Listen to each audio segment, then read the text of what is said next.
Hello दोस्तों, मेरा नाम है डॉक्टर विशाल और आज हम बात करने वाले हैं एक डिजीज के बारे में जिसका नाम है पायोमेट्रा। तो पायोमेट्रा जो है वो अनस्पेड फीमेल डॉग एंड कैट्स में होती है, यानी कि वो डॉग्स एंड कैट्स जिनमें कि उनका जो यूट्रस है वो रिमूव नहीं हुआ होता है इनिशियली, उनमें ये डिजीज डेवलप होती है।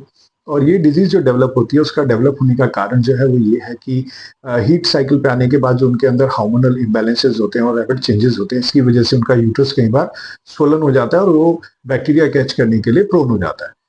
इस डिजीज के इनिशियल सिम्टम्स में क्या होता है? वॉमिटिंग होती है, लूज मोशंस होता है, फीमेल खाना खाना बंद कर देती है, उसकी भूख खत्म हो जाती है, फीवर रहने लगता है, लेथार्जी हो जाती है, ढीली ढीली रहने लगती है, चलने फिरने में उसको थकान रहने लगती है और पॉलीडिप्सिया हो जाता है, पानी ज़्यादा पीने लगती है और यूरिनेशन भी ज़्यादा करने लगती है, हाई टेम्परेचर रहने लगता है और फाइनली इस डिजीज में किडनी फेलियर होकर सेप्टिसीमिया होकर डेथ भी हो सकती है।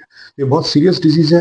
तो इस डिजीज से जैसे ही सिम्टम्स आप लोग देखते हैं तो आपको वेट के पास ले जाना चाहिए और वेट उसको डायग्नोस कर सकते हैं। ये दो तरीके की डिजीज होती है, एक ओपन पायोमेट्रा होता है, एक क्लोज पायोमेट्रा होता है। तो ओपन पायोमेट्रा में क्या होता है कि वेजाइनल डिस्चार्ज होते हैं, पस निकलता है, पस लाइक डिस्चार्जेस निकलते हैं वेजाइना से, वल्वा में स्वेलिंग हो जाती है, ब्राउन कलर का हो सकता है डिस्चार्ज, पस जैसा हो सकता है और ब्लडी भी हो सकता है।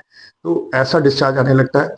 और जो दूसरे तरीके का टाइप 2 पायोमेट्रा होता है उसमें क्लोज पायोमेट्रा होता है, तो उसमें कोई डिस्चार्ज नहीं आता लेकिन एब्डोमिनल डिस्टेंशन हो जाता है, पेट फूला फूला रहने लगता है, पेनफुल होता है, दर्द होता है और उसमें सेप्टिसीमिया होकर डेथ होने के चांसेस ज्यादा होते हैं क्योंकि उसमें कोई डिस्चार्ज बाहर नहीं आ रहा होता है। तो कई बार डायग्नोसिस नहीं हो पाता है।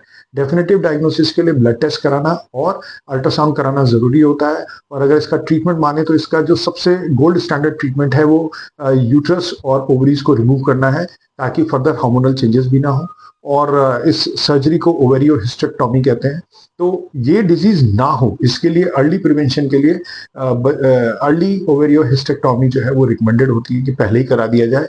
पर जब भी लगता है कि डिजीज हो गई है, मेडिकल मैनेजमेंट किया जा सकता है, दवाइयों से भी ठीक करने की कोशिश की जा सकती है, पर प्रॉब्लम यह है कि इस डिजीज में बार बार रिलैप्स होने के चांसेस होते हैं, तो हम वो रिस्क नहीं ले सकते। तो बहुत नॉर्मल सर्जरी होती है, ऐसा नहीं है। और जैसे ही सर्जरी हो जाती है फीमेल इमीडिएटली दूसरे तीसरे दिन से नॉर्मल बिहेव करना शुरू कर देती है, धीरे धीरे खाना पीना वापस शुरू हो जाता है। और अगर किडनी फेलियर की कंडीशन आ गई तो सीरम क्रिएटिनिन वगैरह भी हाई था तो वो भी वापस नॉर्मल होना शुरू हो जाता है। 7 to 10 डेज की पोस्ट ऑपरेटिव केयर होती है और उसका फीमेल बिल्कुल ठीक हो जाती है।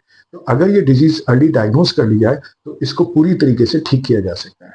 तो अगर इससे ज्यादा आपने कुछ जानना है इसके बारे में या किसी और डिजीज के बारे में तो आप हमें डीएम कर सकते हैं, आप हमारे चैनल को फॉलो कर सकते हैं। Thank you so much.